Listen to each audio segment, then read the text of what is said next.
What is up, guys? Sarcasm here, and today I want to talk to you guys about the major patch for Black Ops 2. This is the first major patch since release, and this patch was released actually yesterday on November 21st, 2012.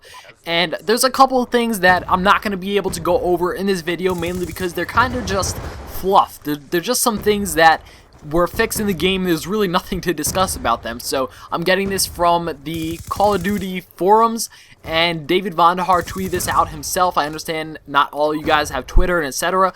And I'm going to give you guys most of the major points that actually affect the in-game from this patch and etc. Now this is for the Xbox 360 patch notes, but they are generally the same throughout all the systems. So I'll put the Xbox 360 patch notes in the description, and you can check out the full list yourself, but I'm going to go over the major changes and etc. So the first major change that affects the actual gameplay is some glitches that had to do with some score streaks, mainly the escort drone as well as the Dragonfire.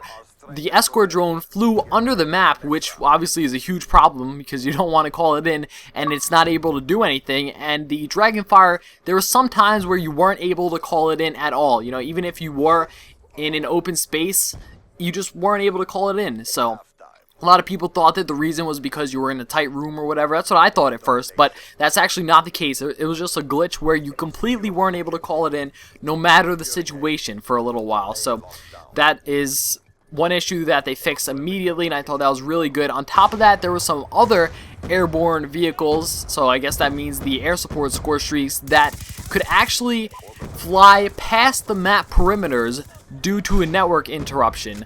And this was fixed in this patch as well. So basically what this means is if, you know, the host swapped or the network dropped and there was just some network issues and connection issues in that game, it made it so that it was possible for the helicopter, let's say for example the stealth chopper, even though I know the stealth chopper doesn't move around that much, but let's say it did, it would actually be able to move around like completely on the outer edges of the map, even past the border of the map itself. So that could be pretty dangerous. You know, you don't want to be the guy with the score streak and you call it in the middle of the map and it just leaves the map and you're not able to get any kills and you don't know why, but it was because of this glitch.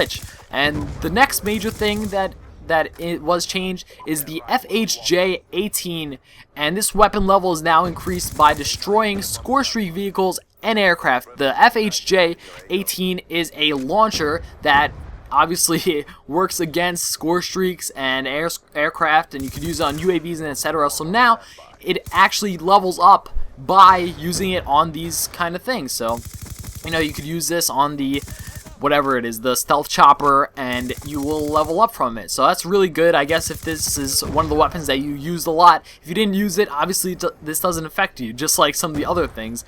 But the next and final thing that they patched was a small map exploit on the map Aftermath. I'm not exactly positive on what the exploit is. I don't really want to look into it too much because I'm not a fan of glitches and all that, but it is patched anyway, so that is the good news. Luckily, I haven't seen too many people taking advantage of it, and hopefully you guys haven't either before this patch, but yeah, it is patched, so that is pretty good. Anyway, guys, those are the three major points that I would say they did, and in addition, they fixed ground war on the Xbox 360. Now, keep in mind, this is not in the patch notes.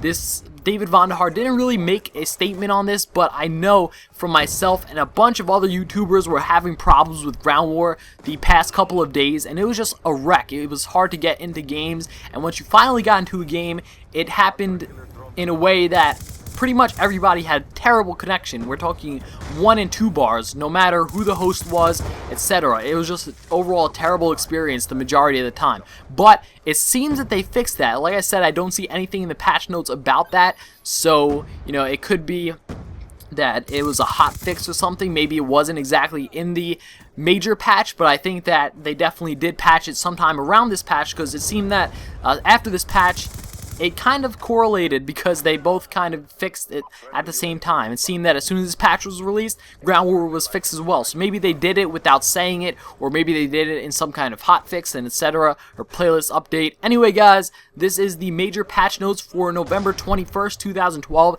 and I just want to share them with you guys. Like I said, once again, all the patch notes are in the description. You could check them out, do what you got to do, and hope you guys enjoyed. Hope this video helps you a little bit and kind of explains to you what's going on. on. You know, I know some of you guys don't always keep up with all this shenanigans, but I figured that maybe you would like to hear it in a video. So thanks for watching, guys. If you did enjoy, feel free to leave a like rating. It would really help me out on the video. But as always, if you hated it, be sure to dislike it, leave some hateful comments, and unsubscribe. Thanks for watching.